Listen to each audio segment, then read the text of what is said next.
Children are victims of adults because the whole exercise is run by adults.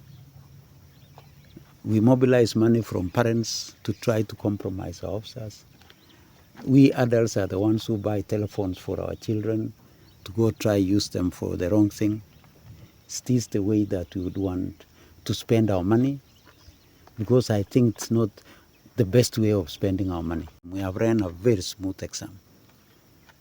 In this region, the eastern region, I was in the central region in the morning. We have not had any serious issues. We have had incidences like in the central region, we've had a few incidences in private centers where we have private candidates, where a few of them have tried to sneak in telephones. We have had around 2-3 cases of impersonation. And across the country, there's been little attempts of people trying to get early exposure.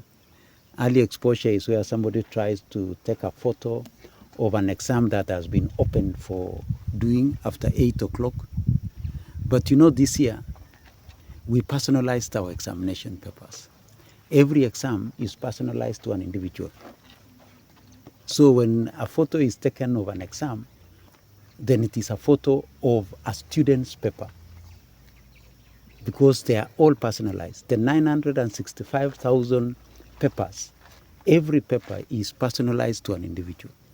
So when a school exposes an exam paper by taking a photo, they are compromising on a student because it will be traced down to an individual. And that in itself has its own consequences. And the law is very clear on what happens. And this time we are not going to use a mob war. We are going to be specific to individuals. Even schools, we are not just going to cancel exams for the whole school. We are going to be very specific. Even our center managers who are our head teachers, invigilators, we are going to deal with individuals, not with groups. And my colleague from Teacher Service Commission will tell you, we are so specific this time. Where a center manager messes up, we discontinue that center manager immediately and we appoint somebody else to take charge of that school. Because this is, somebody has to carry individual responsibility. For a long time, you know, when people thought we are just getting a mob of people, a school's exam is cancelled. And that is why we personalize the exam, so that we can be able to narrow down to an individual. And if you see few cases that we have dealt with, we are either arresting an invigilator, we are arresting a center manager, we are arresting a supervisor, because that is where the responsibility lies. And going forward, that is what we want to do.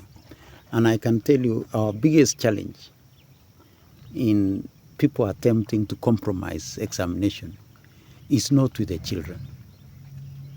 Children are victims of adults because the whole exercise is run by adults.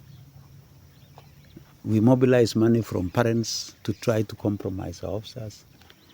We adults are the ones who buy telephones for our children to go try use them for the wrong thing. The people who want to photo that thing and take it so that answers can be done, answers are not done by children. Answers are done by us, the teachers and the adults. Those who bring it back to try to sneak it back to the children to copy are not children, they are adults. So these examination malpractices are largely run by ourselves as adults. If we commit ourselves as adults that we are not going to do it, then we shall be leaving our security officers to do the job they were employed to do, take care of us as a country, not taking care of an individual to do an exam. So I think we need to relook into ourselves as adults, as Kenyans, and tell ourselves, how do we want to move forward? Is this the way that we would want to spend our money? Because I think it's not the best way of spending our money.